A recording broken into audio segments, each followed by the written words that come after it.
So the Holden model that many of you have in front of you is more fully referred to as the Youth Empowerment Conceptual Framework. You can see why we refer to it as the Holden model, because it's a lot quicker and easier to say. But that full title is important to know and to understand, because what it does is it indicates to us that this concept of empowerment is central to understanding the overall framework. Empowerment is also a central concept for youth-led programs.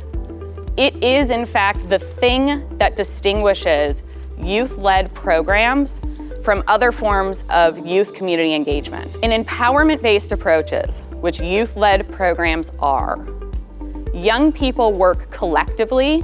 That's that top part of the Holden model. In the middle, it's over time. Bottom, it's to create community change. That's empowerment. Young people working collectively over time to create community change. What's very important to understand is within empowerment, our young people are critically aware of the actions that they are taking and how those actions should affect change. And they also deeply believe that in order to create community change, they have to work with others. Leadership isn't about one person going out and changing a group's mindset, right? It occurs at the group level, so groups can be empowered, and it occurs at the individual level. A young person individually can be empowered.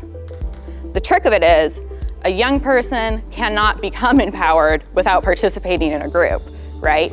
Because empowerment, again, a central concept within it is that there's something collective in nature of how we create change. So while these two are separate categories, they're very critically related. What the Holden model does an excellent job at explicating is the group change, the group empowerment. That is essentially the top half of the model when you look at it. There are certain characteristics of a group climate and a group structure that would be indicators to us that a group of young people are empowered, that we could say that group is empowered. In terms of group structures, there's two very specific ones that I think we should highlight that are really most critical to empowered groups. The opportunities for involvement and decision-making processes. So empowered groups have roles for every single one of their members, and those members are able to step up and to lead in those roles as they so desire. Decision-making processes are critically important as well.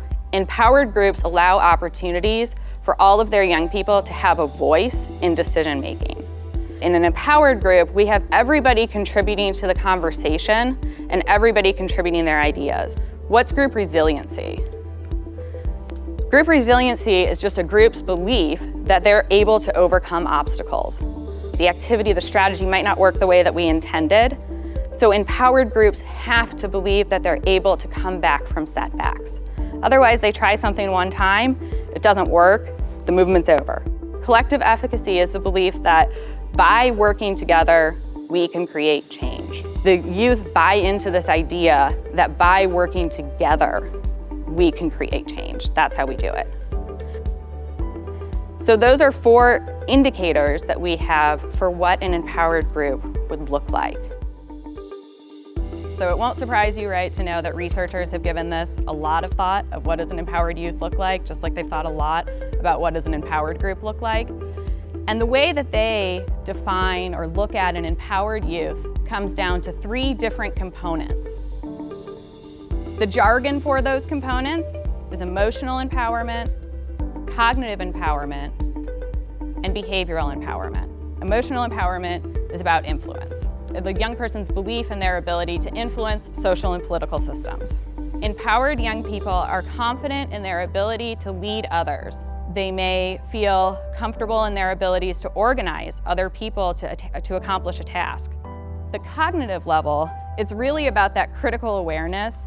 So they need to know the content, they need to know the issue, and they need to have information about that issue. You can't create change if you don't know what's really happening in your community, right? Or what's really causing this problem. They also need to know effective prevention strategies. So this means that they're aware of what types of approaches might be received very well within their community. At the same time, they need to be aware of where they might be met with resistance.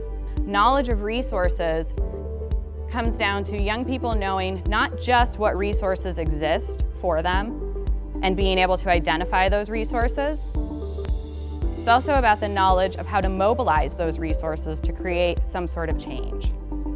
They also have some sort of participatory competence, and what this means is they have confidence in their ability to work with others.